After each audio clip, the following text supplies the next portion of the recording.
Hello, boys and girls. It's time for another story. And today we're going to be talking a little a little bit about Black History Month, which takes place in February. And I know that all of you know and study it in school. You know it's an annual celebration of the achievements by African Americans and a time for recognizing their importance in their role in the United States history. We celebrate also our first African American president, Barack Obama. We also celebrate Kamala Harris, the first black woman and person of Indian descent to be sworn into that high office on the 100th anniversary of women winning the right to vote. Perfect timing, huh? Well, today we're going to have a real exciting story read by an awesome person. And I'm going to tell you a little bit first about the book, and then I'll tell you a little bit about our storyteller. The name of the book is Richard Wright and the Library Card by William Miller and illustrated by Gregory Christie. The book is a fictionalized account of an important episode from the life of Richard Wright. Richard Wright was a very famous writer, author in the early 1900s. Or mid-1900s. He was born on September 4th, 1908, near Natchez, Mississippi. His family moved often looking for different work, so Richard went to many different schools during his childhood. His formal education ended after he completed the 9th grade. In 1926, he moved to Memphis to find work, and during this time, he gained access to the public library.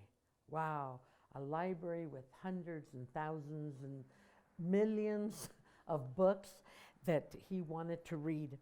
So with the help of a co-worker, he read many books during this period in his life, which inspired him to become a writer. And he is the author of novels, short stories, poems, and nonfiction books. And much of his literature centers around racial themes, especially related to the plight of African Americans during the late 19th century to mid 20th centuries, where there was suffering, discrimination, and violence. And it's sad to say that it continues today. As the author William Miller stated for this book, he said, "Books are the road to the promised land." And you know, I've told you many a time that books are your ticket to seeing the world, right? So it is important that we recognize that and that we all take up reading and enjoy it and learn from it. So now if I can get my thing here, my bio, a little bit about Trevor Stephen. He is going to be our storyteller today. He's an exciting storyteller. He's a very interesting man.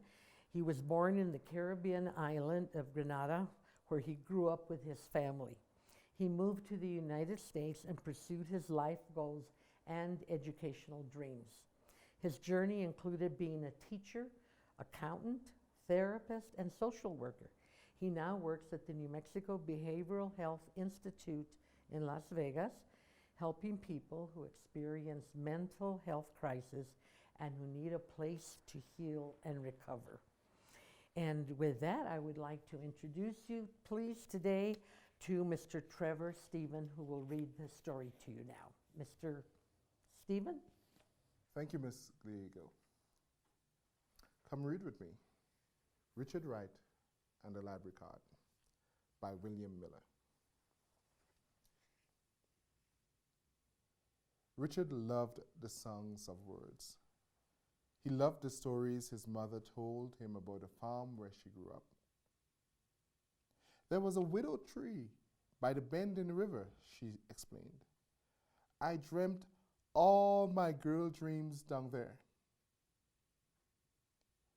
Richard loved to hear his grandfather tell about the war, how he ran away from his master and fought the rebel army. I was only a boy, his grandfather said proudly, but I fought as well as any man. I fought in the rain and in the mud. I carried the flag at the head of the troops.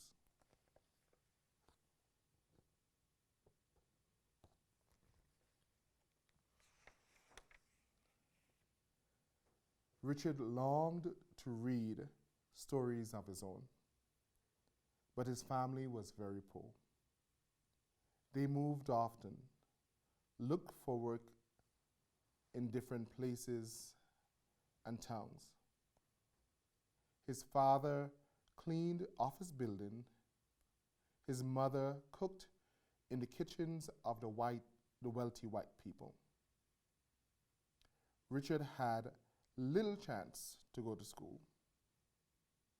His mother taught him when she could, reading the funny papers out loud, sounding each word out carefully.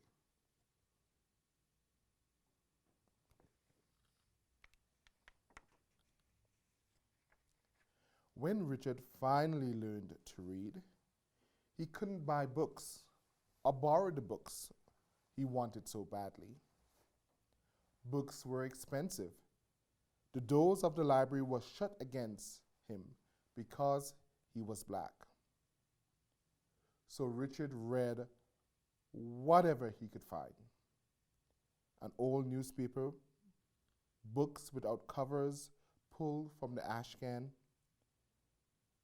When Richard was 17, he caught a bus to Memphis. He hoped to find work, earn money to move to Chicago, where he would find a new life for himself in the North.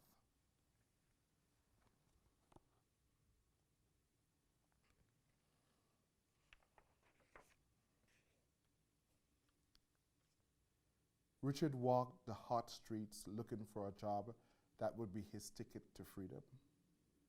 He saw many young men like himself searching for the same job, the same way out.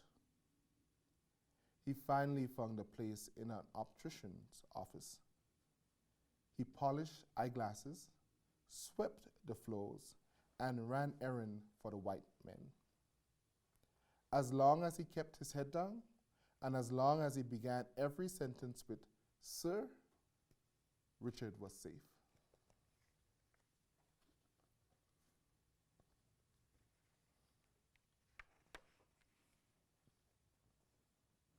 At night, Richard returned to the boarding house where he rented a room. To save money, he ate beans from the can, warmed by the water from the tap. Listening to the noise of the street below his window, Richard felt a familiar hunger for words.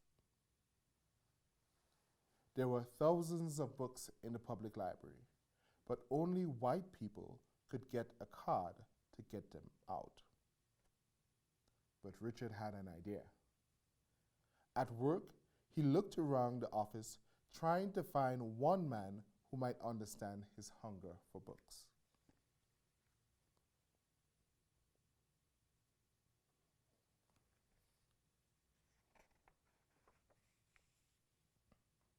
For the most part, they were like many other white men who he had known before. They would never understand a black boy who wanted a library card, a black boy who wanted to read books, even they didn't read. Only one man seemed different from the others, Jim Flake. He kept himself, and the other men ignored him, as they ignored Richard. Several times, Richard had been sent out to check out books for him. One day, when the other men were gone out to lunch, and Jim was eating at his desk alone, Richard approached him.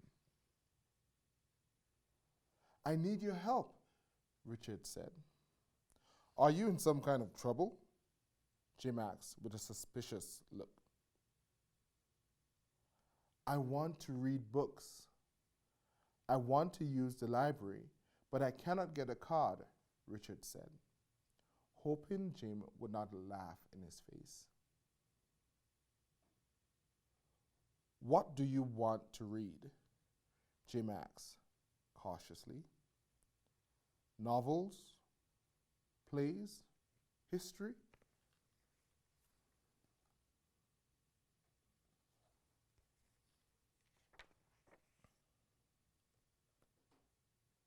Richard felt confused.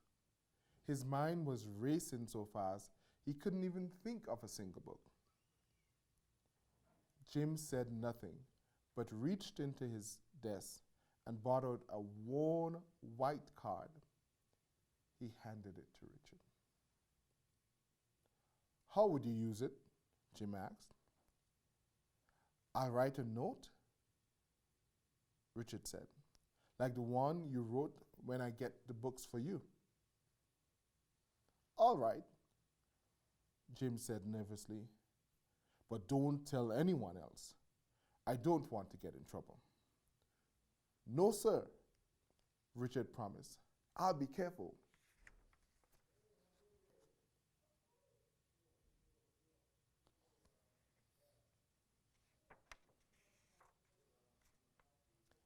After work, Richard walked through the crowded streets to the library.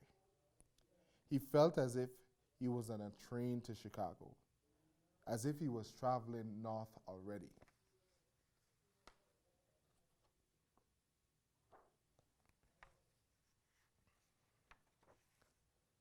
But when Richard walked through the doors, he felt the old fear again. Many heads were raised at the sight of a black boy in the library. Richard kept his head down, not looking up until he stood before the checkout desk. The librarian put on her glasses to check to make sure she wasn't seeing things. Richard handed her the note he had written and stepped back. "Why can't Mrs. Flunk get his own books?" she asked sharply. "He's very busy," Richard replied, his legs trembling. "All right," the woman said, "but tell him I'd rather see him in person next time." Richard roamed the stacks, unable to believe that there were this many books in the world. He touched the leather spines and fingered the pages as he dreamed about for such a long time.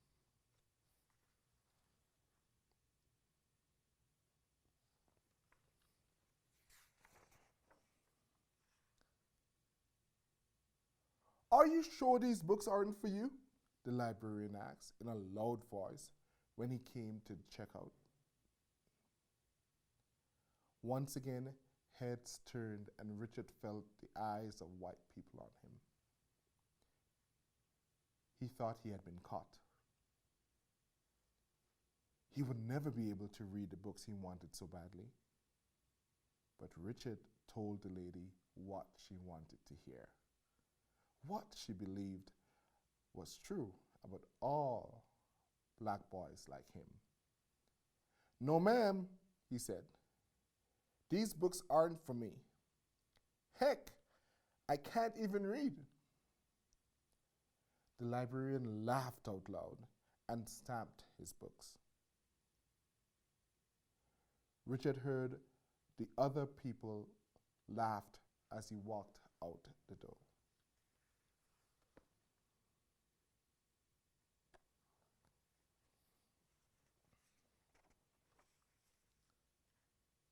That night, in his room, Richard read until the sun dimmed the electric lights. He read the words of Dickens, Tolstoy, and Stephen Crane. He read about the people who had suffered as he had, even though their skin was white. They longed for the same freedom Richard had spent his life trying to find. With the light of the sun coming through the window, Richard put down the book. He felt sleepy, but the words he had read echoed in his ears, colored everything he saw. He wondered if he would act differently, if others would see how the books had changed him. Richard knew he would never be the same again.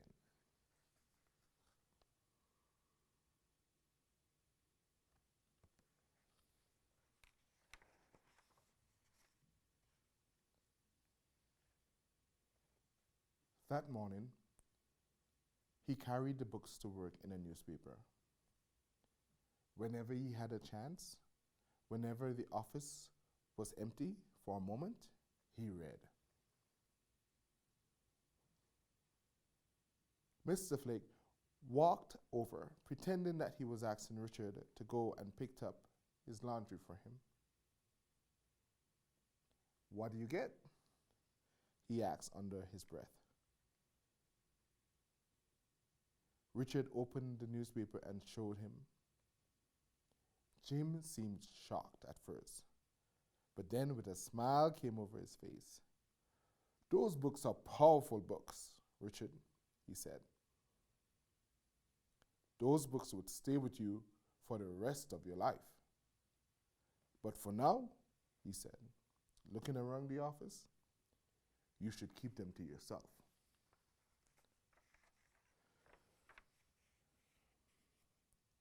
Richard tried his best to do just that. But as the time for the journey north came closer, he didn't care who saw him reading. The men in the office either laughed at him or asked him if he was crazy. "What's a colored boy like you tooting a bag full of books around for? Your head can't hold all these books, big words." Every now and then, Jim smiled at him from across the room.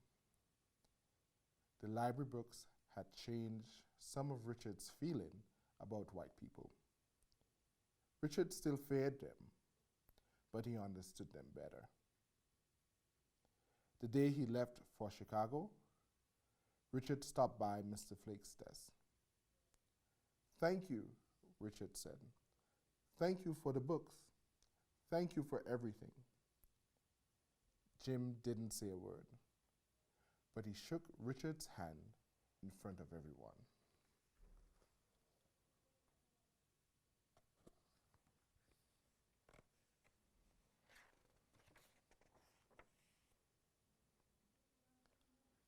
On the train going north, flying across the open fields, Richard remembered the books he had read. The words came back to him, the stories more real than the train itself. Every page was a ticket to freedom, to the place where he would be always free.